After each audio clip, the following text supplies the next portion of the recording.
Buenas noches, estimados participantes. Les saluda Magali, asesora académica del Centro de Capacitación Internacional Público-Privado Galileo. Agradezco la participación de cada uno de ustedes al Diplomado de Coloscopía y Cáncer en la Mujer, con el módulo de cáncer cervicuterino y endometrio. A cargo de la ponencia hoy estará la doctora Michelle Escobar desde Bolivia. Antes de comenzar con la ponencia, les dejo algunas recomendaciones. Por favor, mantener los micrófonos y videos apagados durante toda la ponencia. Ante cualquier duda o consulta, lo va a responder la doctora al final de la ponencia.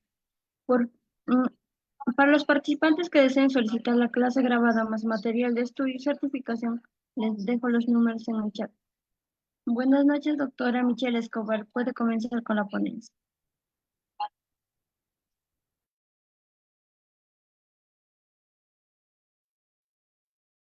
Buenas noches, Magali, muchas gracias. Buenas noches a los participantes. Enseguida vamos a dar inicio a esta ponencia de cáncer cervicuterino y endometrio.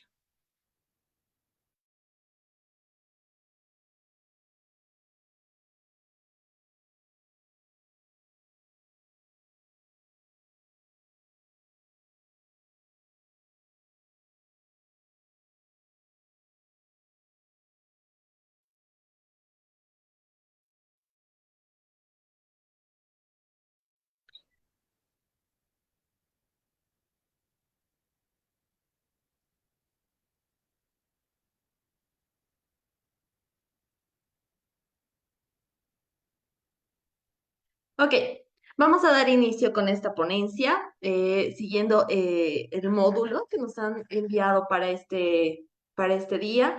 El tema va a ser cáncer cervicuterino y endometrio, ¿no? Bueno. Hablando sobre la definición de lo que es el cáncer, decimos que es la alteración cervical que se origina en lo que es el epitelio del cuello uterino y se va a manifestar a través de lo que son las lesiones precursoras lentas y una progresión de la evolución que puede ser en etapas como ser la displasia leve, moderada o la displasia severa.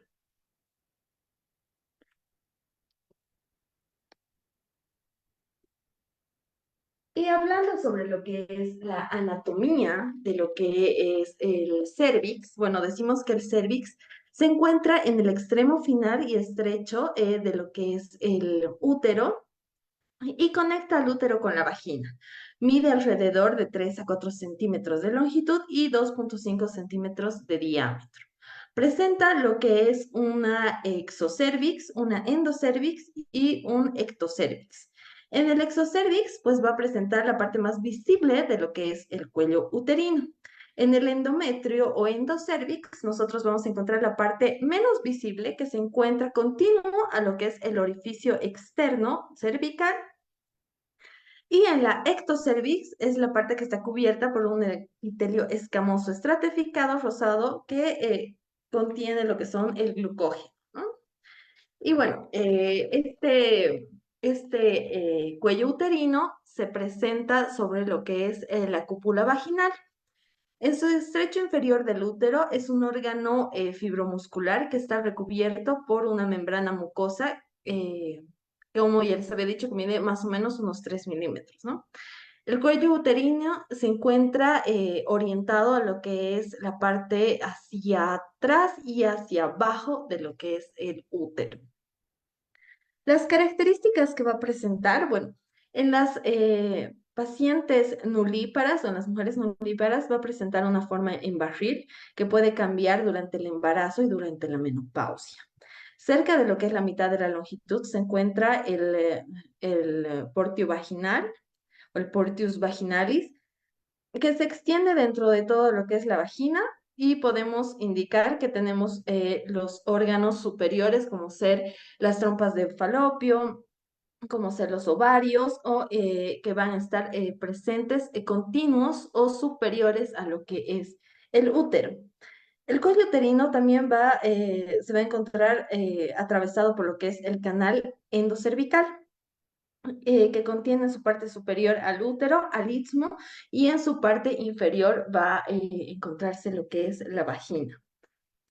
En cuanto a la anatomía del útero, viéndolo desde un punto externo o por debajo, como nosotros vamos a hacer la citología, Pues vamos a encontrar a la inspección un cuello liso, ¿no?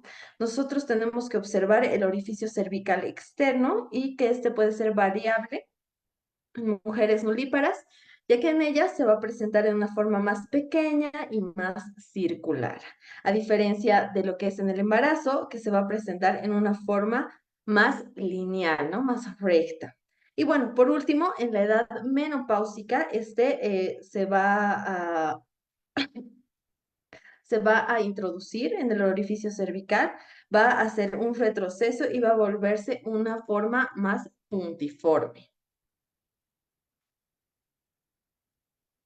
Como vemos en esta imagen, nosotros vamos a ver todo lo que es la formación de lo que es el cuello uterino, ¿no? Cómo lo vamos a encontrar en una forma normal del cervix, cómo va a estar presente en una gestante, postparto y después en la menopausia, ¿no? Y cómo también nosotros lo vamos a encontrar cuando nosotros veamos en una neoplasia cervical. Hablando del endometrio, bueno, nosotros sabemos que el endometrio está compuesto por un compartimiento que es el epitelio, el estronal vascular, y estos están sumados a lo que son las células inmunes resistentes, ¿no? Va a presentar dos tipos de regiones. Esta región va a ser una capa funcional y una capa basal. En la capa funcional es la que se transforma, ¿no? Es la que se regenera cada mes con la menstruación, la que se va eliminando cada mes con la menstruación. Y la capa basal va a ser la capa que se mantiene. Esta no va a sufrir ninguna alteración. En el compartimiento epitelial también podemos encontrar el epitelio endometrial, que va a consistir en lo que es una mucosa, una capa de la mucosa que va a presentarse de forma cilíndrica y polarizada. También va a presentar lo que son los compuestos luminares y otras formas glandulares, ¿no? La glándula uterina, las secreciones, va a presentar los diferentes tipos de arterias, como ser la arteria recta, la arteria y la vena arqueada, y por último la helicoidal. Hablando sobre la epidemiología de los factores de riesgo, ¿no? Bueno, nosotros sabemos que en su epidemiología, esta es la segunda causa de muerte en mujeres por cáncer. El primer lugar se lo lleva lo que es el cáncer de mama, ¿no? Hablando del diagnóstico, decimos que 500.000 casos nuevos hay por cada año y alrededor de 270.000 pacientes fallecen a consecuencia de lo que es el cáncer cervicouterino. Si hacemos una relación, nos dice que en América Latina la prevalencia de muerte en pacientes con cáncer cervicouterino es cada 2 horas en América Latina y en el mundo es cada 2 minutos. Cuando hablamos de lo que es las edades en las que nosotras vamos a hacer este tipo de tratamientos o vamos a encontrar este tipo de patologías, son edades entre los 25 y los 69 años de edad. ¿No? Afecta más a personas con niveles socioeconómicos bajos. Y por lo Te general, voy a regañar. Vamos para allá atrás. Mira, estoy en clase, ¿sabes? este tipo de patologías se va a dar generalmente sintomáticas, ¿no? Entonces, si son asintomáticas, pues su detección va a ser ya en estadios avanzados. Cuando hablamos de lo que es el adenocarcinoma in situ, pues la prevalencia de esto se da más en mujeres entre los 41 y 44 años de edad, siendo un caso leve. Ahora, cuando hablamos de casos más en estadios más agravados, decimos que el estadio 1 se presenta en mujeres entre los 45 y 47 años de edad. El estadio 2 en pacientes arriba de los 50 años de edad. El estadio 3 entre 51 y 53 años de edad, ya considerándose una neoplasia, ¿no?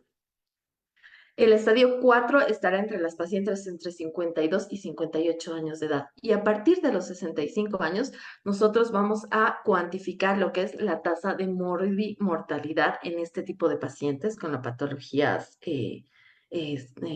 cervicales, ¿no? Ahora bien, hablando de Latinoamérica nuevamente, decimos que la tasa de mortalidad por cáncer de cuello uterino afecta más a países como ser Venezuela y Bolivia. Son los países que tienen más mortalidad en el caso de cáncer cervicuterino, seguidos por Perú y seguidos por el Paraguay. Las variedades más frecuentes que nosotros podemos encontrar en este tipo de patologías, bueno, van a ser el carcinoma epidermoides de las células escamosas, que se va a presentar alrededor del 70 y 75% de los casos. También el adenocarcinoma, que va a presentarse en un 20-25% de los casos, y el adenoma escamoso. Este adenoma escamoso se va a presentar solo en el 5% de los pacientes con cáncer cervicouterino. Ahora sí, hablando de los factores de riesgo, ¿no? Sabemos que los factores de riesgo para este tipo de patologías, en especial cáncer de mama y cáncer cervicuterino, pues abarcan bastantes riesgos, ¿no? Uno de los riesgos que se presentan con normalidad es la escolaridad, los niveles socioeconómicos, entre las patologías, ¿no? Las patologías, las ITS, el tabaquismo, la vida sexual, entre otros factores. Se menciona también la existencia de otros tipos de determinantes de progresión, como ser el cáncer cervicuterino, que incluye los tipos de relaciones virales orgánicas, la unidad de las células factoriales genéticas, el sistema inmunitario, los virus inmunológicos y algunos fármacos que también pueden acelerar lo que es la degeneración en este tipo de patologías. Y bueno, como les decía, algunas de las patologías, de los factores, perdón, de riesgo más comunes van a ser uno, la multiparidad, las pacientes que han tenido muchos hijitos, ¿no? El uso de anticonceptivos orales, las múltiples parejas y la consecuencia más compleja o la principal en este caso para lo que es el cáncer cervicuterino son las ITS, en especial lo que es el virus del papiloma humano.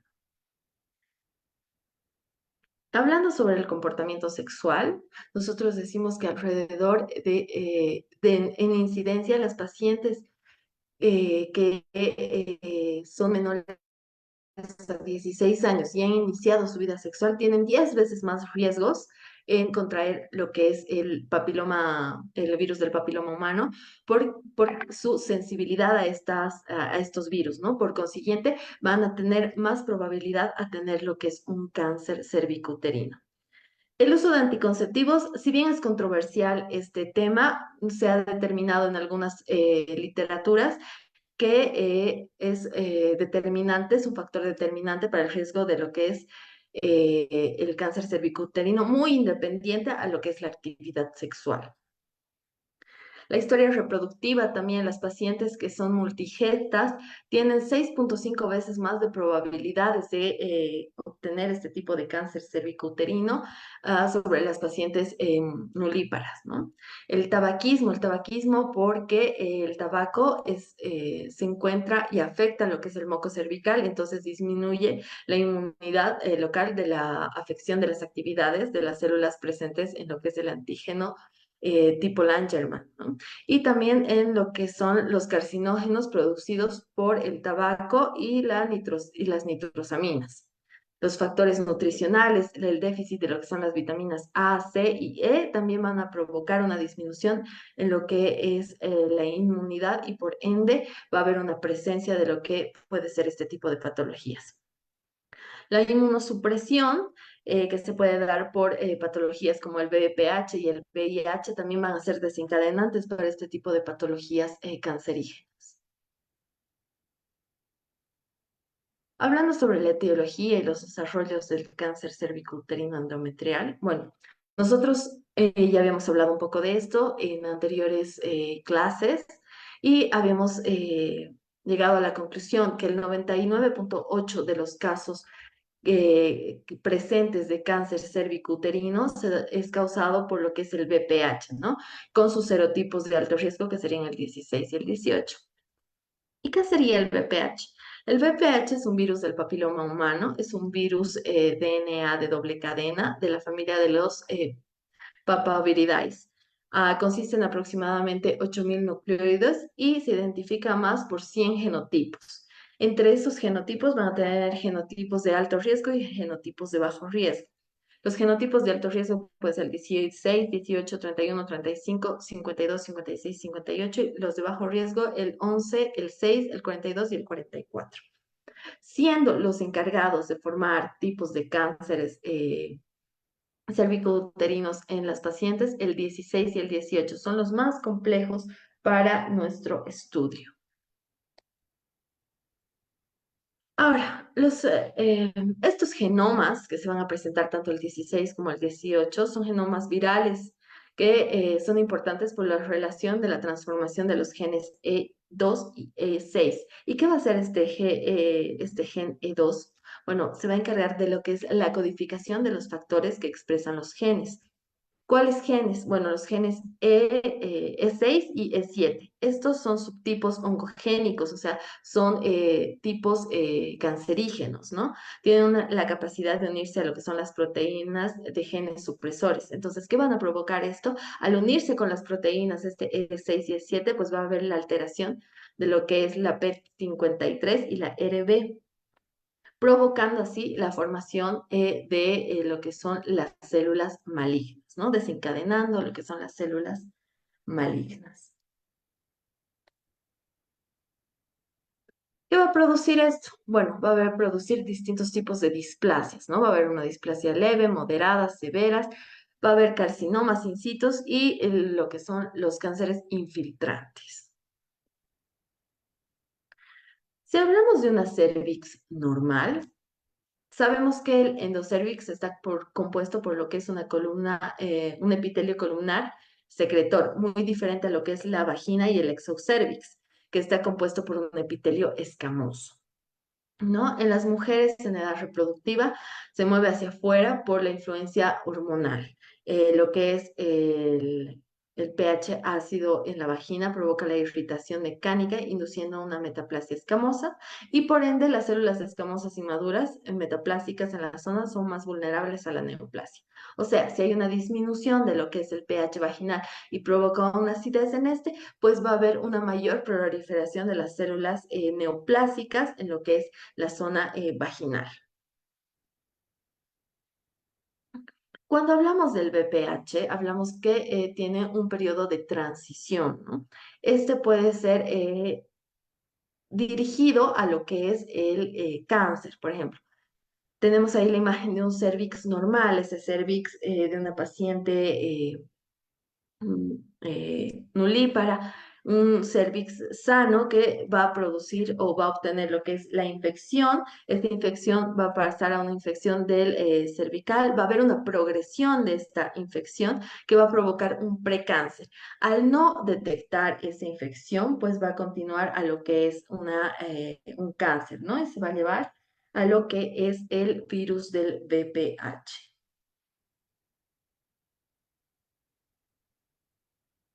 Ya llevándolo a lo que es la anatomía patológica, la mayoría de los cambios cervicales invasivos se van a originar en lo que es el epitelio, ¿no? Hablando de lo que es el epitelio, vamos a encontrar ¿qué? Vamos a encontrar que estas precursoras son conocidas como unas neoplasias. El NIC significa neoplasia intraepitelial cervical. Esos van a ser los tipos de patologías que nosotros vamos a encontrar. La neoplasia escamosa típica está inducida por los virus que pueden progresar a lesiones epiteliales de alto grado. Aquí les decía, nosotros tenemos las lesiones neoplásicas, ¿no? Las neoplasias intraepiteliales cervicales. Estas se pueden dividir en tres subtipos: la displasia leve, la displasia moderada o la displasia severa o carcinoma in situ. Cuando es una displasia leve, pues son células con diferenciación alternativa, ¿no? Decimos que estas van a atacar solo a un tercio de lo que es el epitelio. Su progresión de este tipo de patologías va a ser en un 60% con el tratamiento y un 20% va a llegar a otro tipo de lesiones, mientras que otro 20% pues va a permanecer en un estadio de sedentarismo, no se va a mover de ahí, ¿no? En las displasias moderadas, nosotros vamos a encontrar, a diferencia de las otras, células diferenciadas. No van a estar alteradas, son células ya diferenciadas. Estas células van a afectar a 2/3 de lo que es el tracto epitelial y van a tener una regresión a la normalidad de un 50% y una progresión de un 50%. Ahora sí, las NIC3 o displasias severas, conocidas ya como cáncer, serán las células indiferenciadas que afectan más de 2/3 de lo que es el epitelio, ¿no? Van a estar constantes en todo el espesor de lo que es el epitelio.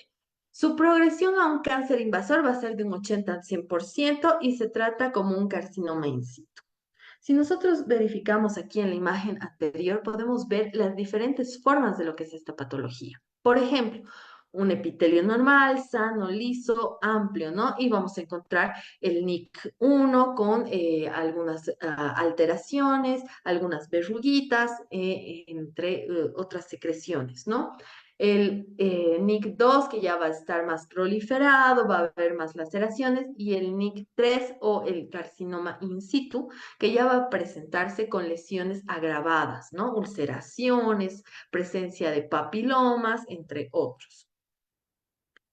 Cuando hablamos de lo que es la evolución del cáncer cervicuterino, decimos que la evolución de esto se va a dividir en dos tipos, en el LEIBG y en el LIAG.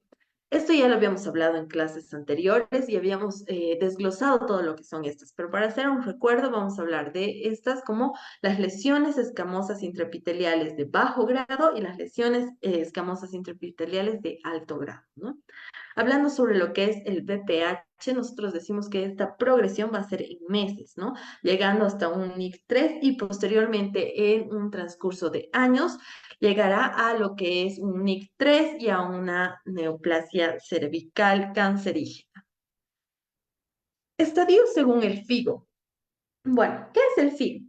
El FIGO es la Federación Internacional Gineco-Obstétrica, que divide lo que son las lesiones cancerígenas en tres estadios: el estadio 0, el estadio 1 y el estadio 1A.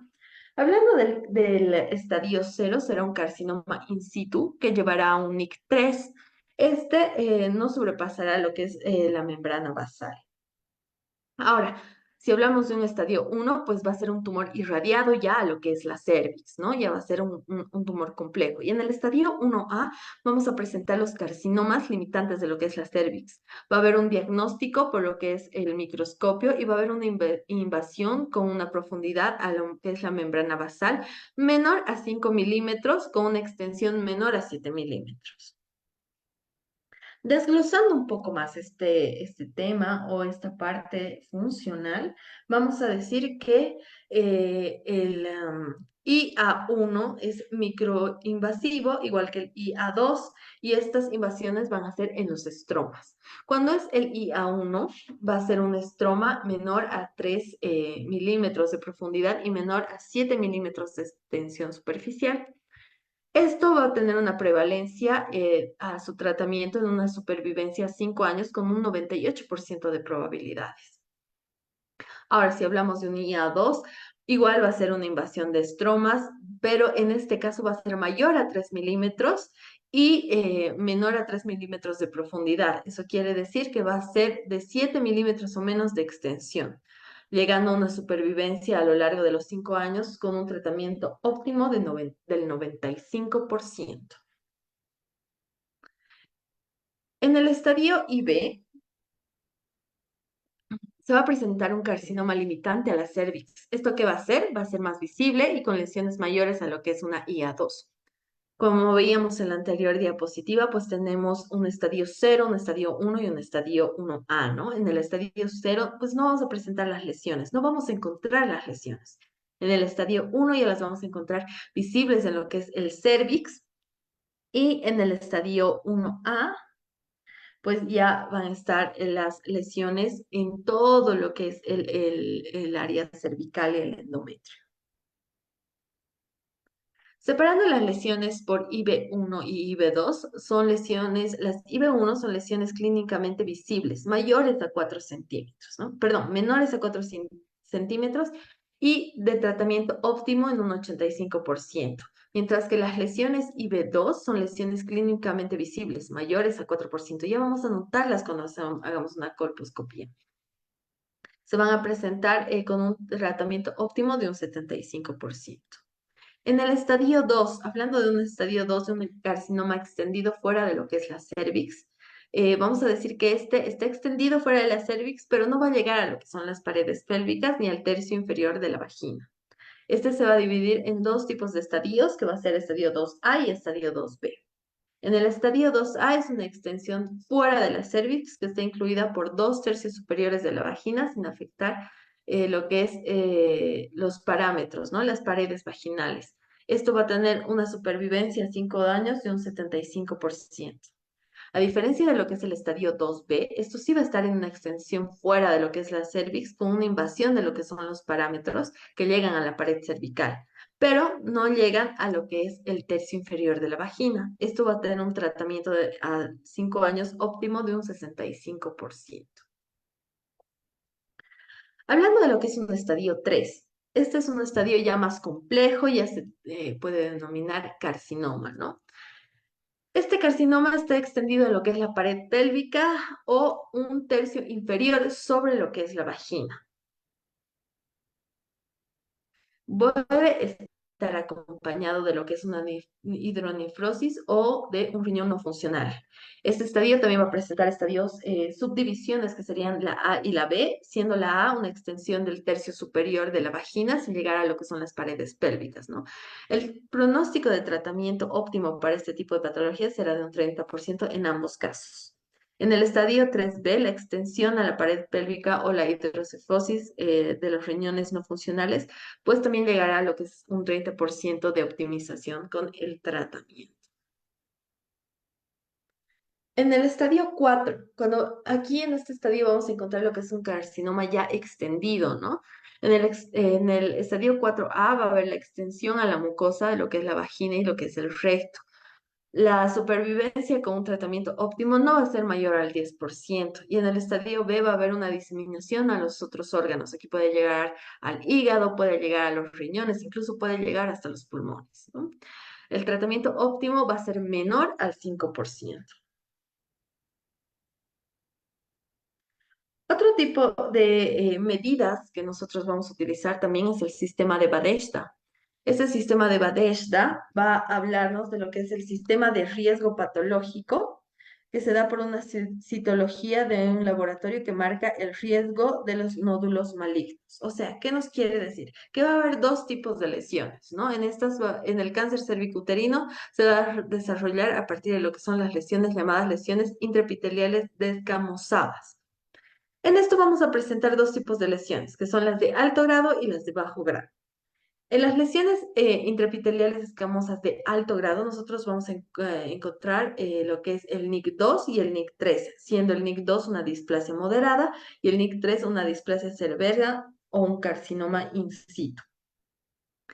Y en las lesiones epiteliales de bajo grado, pues corresponde a las que son las neoplasias de tipo 1, que son un condiloma cervical con una displasia insignificativa o leve.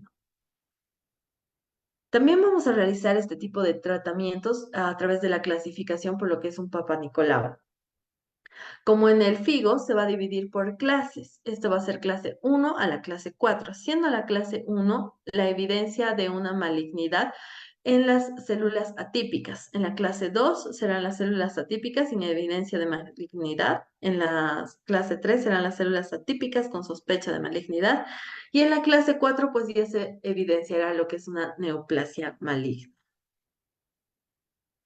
Los tipos histológicos principales que nosotros vamos a encontrar en este carcinoma cervicuterino serán los carcinomas celulares escamosos en un 75% de todo este tipo de patologías, los adenocarcinomas que van a representar el 15 a 25%, los carcinomas adenoescamosos que también van a representar lo que es el 15 a 25%, los sarcomas, los melanomas malignos y los carcinomas neuroendocrinos que van a representar el 3 al 5% de todo lo que son los tipos histológicos de este CEA. Ahora sí, en los tipos histológicos de lo que es el carcinoma escamoso, vamos a encontrar lo que es el carcinoma de las células grandes no queratinizadas. En estas células no queratinizadas vamos a encontrar el 70% de la malignidad de estas patologías. En consecuencia, también vamos a encontrar lo que es el carcinoma de células grandes queratinizadas, que va a presentarse en un 25% de lo que es esta patología. Y por último, las carcinomas de células pequeñas, que va a presentar alrededor de un 9 o 7% de todas las patologías. Entre los adenocarcinomas presentamos cuatro. Estos van a ser los mucinosos, los endometrioides, las células claras y las serosas. En el carcinoma escamoso, nosotros vamos a encontrar que son redes infiltrantes de las bandas de las células neoplásticas que están separadas por lo que son los estromas. Si vemos en la imagen de la mano derecha, vamos a encontrar lo que son las células neoplásticas deslindadas, ¿no? Vamos a encontrarlas como que en forma circular arraigadas a lo que es el estroma. Va a haber una variación de lo que son los patrones del crecimiento y los tipos celulares. Vamos a encontrar lo que son los carcinomas escamosos de células grandes y de células pequeñas, siendo las células grandes las queratinizantes, que pueden ser los nidos infiltrantes, y las perlas de queratina en el centro. También pueden ser queratinización celular individual, ¿no? Que se ve muy claro en lo que es la imagen, en la parte central de lo que es la imagen. A diferencia de lo que es el carcinoma escamoso de células pequeñas, que van a ser pobres, indiferenciadas, de tamaños pequeños, nucleolos, son chicos, son largos, son abundantes y tienen un citoplasma, ¿no? Las vemos alrededor de lo que es la imagen. El adenocarcinoma va a presentar patrones de crecimiento de alteraciones nucleares que pueden variar según el grado de diferenciación de los tumores, ¿no? Esos tumores pueden ser bien diferenciados o poco diferenciados, ya sea que se presenten lisos, arraigados, con bordes irregulares, con nucleótidos, sin nucleótidos, en neoplásicos, tipos de NIC3, tipos de NIC2, ¿no? Va a presentar Va a presentar lo que son los sarcomas y los melanomas malignos, siendo los carcinomas son protioides y presentan un diagnóstico de reconocimiento de lo que son los rhabdomionoblastos. Los melanomas malignos se presentan en lo que son los melanomas de otros sitios del cuerpo, ¿no? Estos pueden ser profundos y de invasión a lo que es el estroma cervical.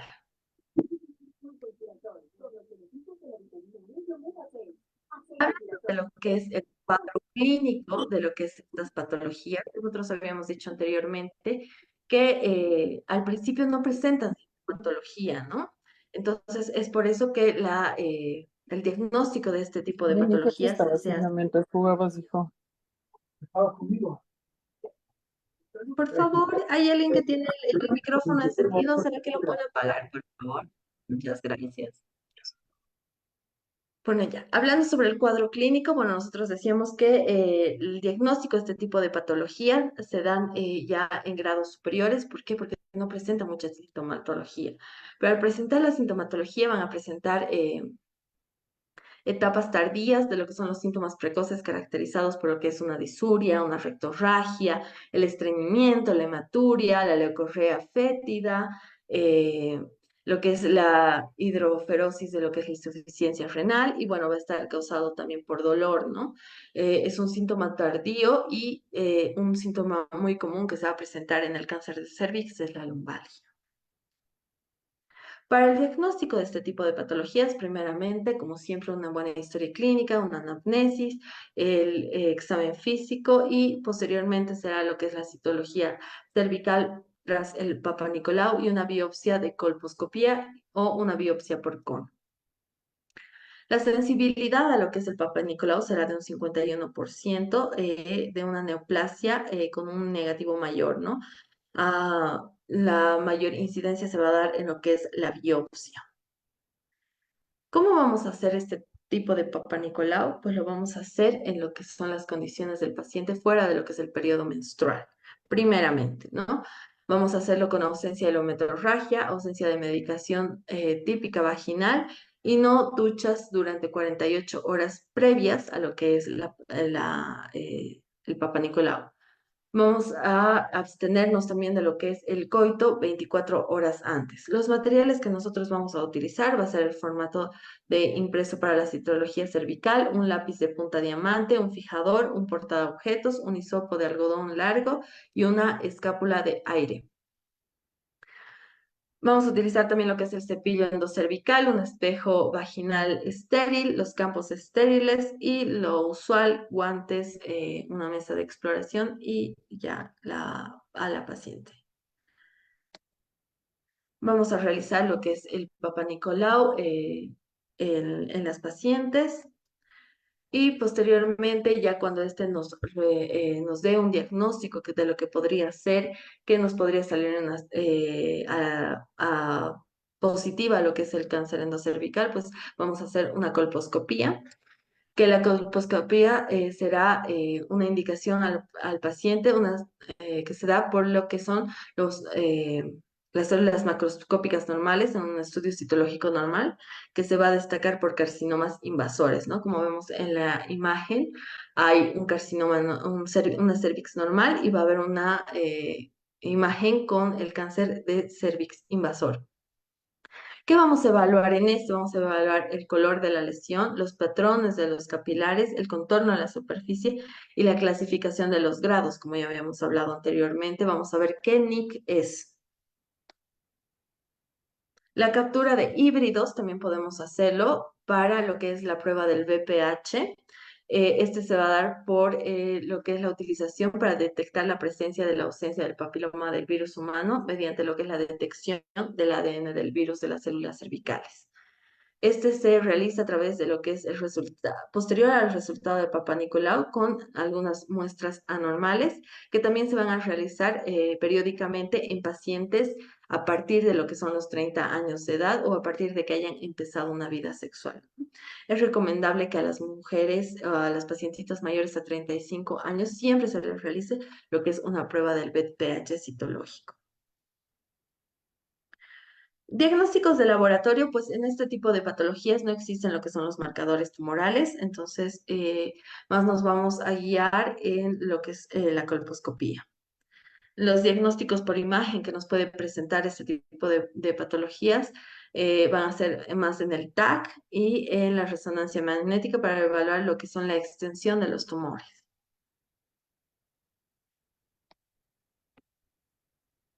Nosotros podemos realizar el tratamiento dependiendo de lo que es la tipificación clínica, ¿no? Ya habíamos hablado del FIGO, entonces vamos a utilizar todo lo que es el FIGO para hacer una terapia. Con láser, por ejemplo, esta conización de la crioterapia por la fertilidad se va a dar por una cirugía o una histerectomía. Esto es no invasivo en etapas tempranas y se puede dar también por lo que es la radioterapia en todas las contraindicaciones quirúrgicas coadyuvantes después de una histerectomía o de un adenocarcinoma de enfermedades metastásicas. El tratamiento va a depender de todo lo que es la tipificación clínica. Va a haber lo que es la teleterapia, que se va a dar por tratamientos de lo que es la pelvis total, los parámetros de los ganglios ilíacos y comunes. Va a haber lo que es una braquiterapia para determinar el tratamiento de la enfermedad central en lo que es el cérvix, la vagina y los parámetros medios. Y por último va a presentarse lo que es la quimioterapia y la radioterapia que se dan conjuntas para disminuir la actividad del tumor, ¿no? Eso va a ser a niveles citoplasmáticos. Uno de los tratamientos más comunes y más importantes que nosotros vamos a realizar es la histerectomía. Esta es la clasificación de FIBER para lo que es la histerectomía. Hablando de lo que es una histerectomía tipo 1, que sería una extrafacial que corresponde a lo que es la cúpula vaginal, ¿no? Esto se va a dar en lo que es el NIC1 con un carcinoma in situ o un carcinoma microinvasor de lo que sería la IA1. En la histerectomía 2 va a ser radical, va a ser modificada, va a haber una resección de lo que es la mitad del líquido uterosacro, ¿no? Este carcinoma va a ser invasor en la IA2 y va a ser de microcarcinomas. Y en la histerectomía radical va a ser la resección total de lo que es los ligamentos uterosacros y cardinales, y va a haber una resección de lo que es la mitad superior de la vagina y todo lo que es la linfadenopatía pélvica, ¿no? Esto se va a dar en la etapa IB y en la A2. Va a haber la resección de todos los tejidos periureterales en lo que es el estadio 4. ¿Por qué? Por la recurrencia de los tumores que son posibles para conservar lo que es la vejiga, ¿no? Y en la 5 va a haber una resección de la porción ureteral distal que afecta lo que son la recurrencia de los tumores ureterales y lo que es la vejiga. Para la clasificación de Kamura, nosotros vamos a pronosticarlo en lo que es favorable, reservado y malo, ¿no? En el favorable, pues será un carcinoma epidermoide hasta de 2 centímetros sin metástasis a ganglios linfáticos. Mientras que en el reservado va a ser un carcinoma epidermoide mayor a lo que son 4 centímetros con ganglios positivos en un solo grupo de adenocarcinomas hasta 2 centímetros sin metástasis de ganglios linfáticos. Y en el carcinoma malo ya será un carcinoma epidermoide mayor a lo que son los 4 centímetros, con ganglios positivos en un grupo mayor, ¿no? Aquí vamos a ver lo que son los adenocarcinomas con ganglios positivos. En lo que está la prevención y los cuidados que se va a hacer en estas pacientes, pues vamos a tener la prevención primaria también, que es la promoción en salud, la vacuna del VPH y la detección oportuna de lo que es el cáncer cervicouterino. Va a haber lo que es la educación pública basada en lo que es la progresión y la extensión de lo que es este tipo de patologías. Vamos a realizar también ya a nivel médico en el área más de salud, pues lo que es la realización del Papa Nicolau. Vamos a realizar lo que son las parejas sexuales estables, la utilización de preservativos, el evitar las bebidas alcohólicas y el tabaco y aplicar, muy importante, lo que es la vacuna del VPH. No nos olvidemos que ahora la vacuna del VPH está en el esquema del PAI a partir de los 9 años hasta los 14 años.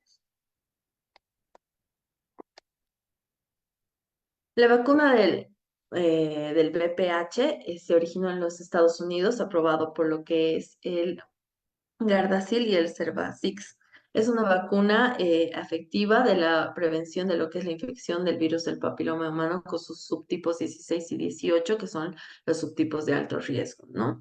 Esto se da también por lo que es el cáncer cervical y por los tipos 6 y 11 que causan prácticamente todo el resto de las patologías, como son las verrugas genitales, entre otros, ¿no? Este tipo de vacunas se da en pacientes entre 9 y 14 años y en algunos países también llega hasta los 26 años. Ahora aquí les voy a dejar un videíto de lo que es la toma de muestra. Colposcopía. Bueno, ¿qué es la colposcopía? La colposcopía es ver por medio de un microscopio el cuello de la matriz y ver cómo reacciona a la colocación de diversas sustancias. Las sustancias que se colocan primero es el ácido acético. Ahora les voy a enseñar cómo se ve. A la colocación del ácido acético se ve la gente permanezca constante y no haya cambios de coloración en el cuello. Si aparece alguna mancha blanca, sobre todo el tipo calcomanía, con bordes rectos, podemos pensar o sugerir una lesión por papiloma. Posteriormente se le coloca el yodo. Para eso que se le pregunta a la paciente si le aplica el yodo para que no tenga reacciones adversas. En el yodo, el cuello debe pintarse de café parejito. Si queda alguna zona amarilla, con forma de calcomanía, con bordes rectos, entonces podemos pensar también en una aparente lesión por papiloma. La colposcopía, al igual que el Papa Nicolau, son estudios prescriptivos, es decir, que no da un diagnóstico definitivo. Si en la colposcopía aparece una aparente lesión por papiloma o una lesión presentida a la lesión por papiloma, lo que sigue es tomar biopsia. Tanto en el Papa Nicolau como en la colposcopía, el estudio que sirve para decir algo ya de manera específico sería la toma de la decisión. A continuación vamos a mostrar la columna. Aquí se ve el cuello de la matriz de esta paciente, se ve el cuello rosita y en el interior se ve un poquito rojo por el acercamiento y la distorsión que hay un poquito por el microscopio, ya ven porque esto no toma con la y lo que vamos a hacer es que colocamos primero el ácido acético, esto puede arreglar a la paciente, siempre está muy líquido en el ácido acético, está como un 5-10%, ya dependiendo de cada escuela se diluye, es como si colocáramos vinagre. Le preguntamos a la paciente si le algo molesta, está bien, todo bien. Bueno, y miren, si se dan cuenta, se empieza a ver algo claro.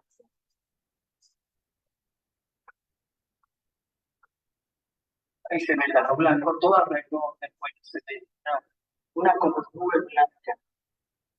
Ahí como se ve. La cobertura blanca en algunas zonas sí se ve como recta, sí se ve como que en línea recta, sobre todo aquí en la parte de aquí arriba, se ve esa mancha. Como ya comentamos anteriormente, esto podría sugerir una lesión por virus del papiloma. Entonces, lo que a continuación vamos a hacer es que vamos a colocar el Google para confirmar lo que les decía. Fíjense, conforme pasa el tiempo, esta mancha blanca se hace más densa, sugiriendo una aparente o probable lesión por papiloma. Nunca de manera definitiva, tiene que ser por biopsia para confirmar el diagnóstico. Ahora colocamos el Google. El Google sería para corroborar esto mismo que acabamos de hacer. Colocamos el Google. Y lo que pasa con el Google, cuando hay una lesión por papiloma, es precisamente esto. Les decía que no se pinta todo de café oscuro como debe de ser, sino que se queda la mancha amarilla. Se queda la mancha amarilla, y esta mancha amarilla sugiere, recuerda comentamos que es una lesión por papiloma.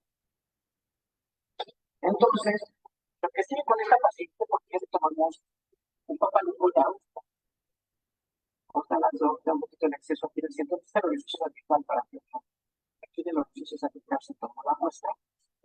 Entonces, lo que sigue para esta paciente serían dos opciones. Una, tomar Papa Nicolau, cirugía transcendente, para ver si aparece algo, pero lo que marca la norma sería la toma de biopsia del área para descartar una lesión por papiloma.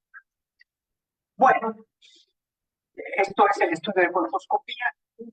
Concomitantes, o podemos decir que son coayudantes de la colposcopía. No son estudios que van generalmente para que haya mayor diagnóstico, mayor sensibilidad.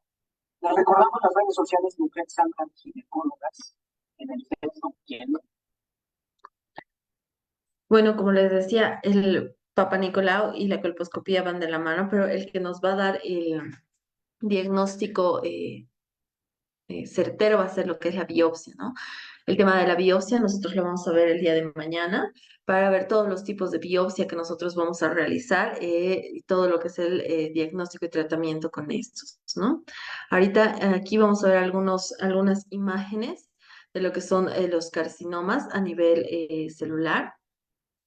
Podemos ver lo que son los carcinomas neuroendocrinos de las células grandes y los carcinomas papilares serosos. En lo que es la imagen también está el de tipo lipoepitelial y el carcinoma epidermoides de tipo sarcomoide, que estos habíamos hablado al principio de la ponencia, ¿no? Que son las células que nosotros vamos a encontrar. En esta imagen podemos ver adenoscarcinomas. El primero va a ser una imagen por colposcopía de un carcinoma in situ, ¿no? Vamos a ver lo que es el epitelio glandular con estratificación y una disminución de la mucoproducción e intensidad de la mitosis.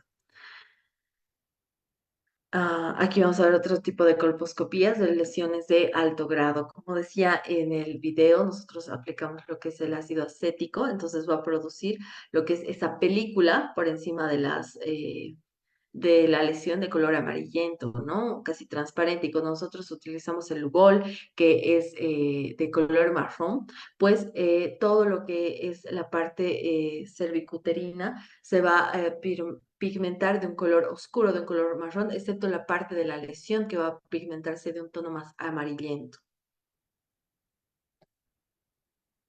Aquí otras imágenes de lo que es el cáncer cervicuterino, una colposcopía de adenocarcinoma de cervix. Aquí vamos a ver lo que es una histerectomía para lo que es un carcinoma papilar y un carcinoma epidermoide. En esta imagen vamos a ver lo que es una colposcopía del carcinoma cervicuterino invasor, donde va a haber un epitelio acetoblanco denso, un tejido fiable con vasos atípicos, se puede observar lesiones acetoblancas densas, puede presentarse un tejido friable y unas zonas de necrosis, ¿no? Esto ya nos va a presentar lo que es un NIC3. Aquí una especuloscopía de lo que es el cáncer cervicouterino invasor.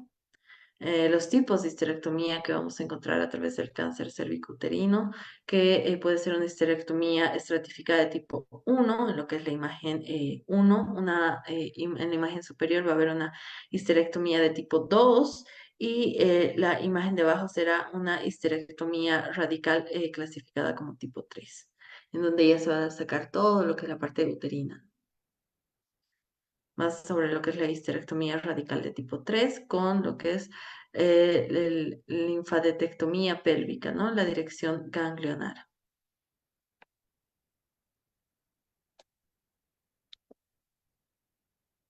Y bueno, esas son algunas de las presentaciones que nosotros podemos encontrar en lo que es el cáncer cervicuterino, ¿no? El tipo de neoplasias que nosotros vamos a presentar en este tipo de patologías, nosotros tenemos que saber diferenciar bastante bien una NIC1 a una NIC3 cuando ya haya presencia de neoplasias. No nos olvidemos que es muy importante hacer el Papa Nicolau en las pacientes a partir de que empiecen eh, su vida sexual o a partir de que cumplan los 30 años de edad, ¿no? ¿Alguna consulta sobre el tema?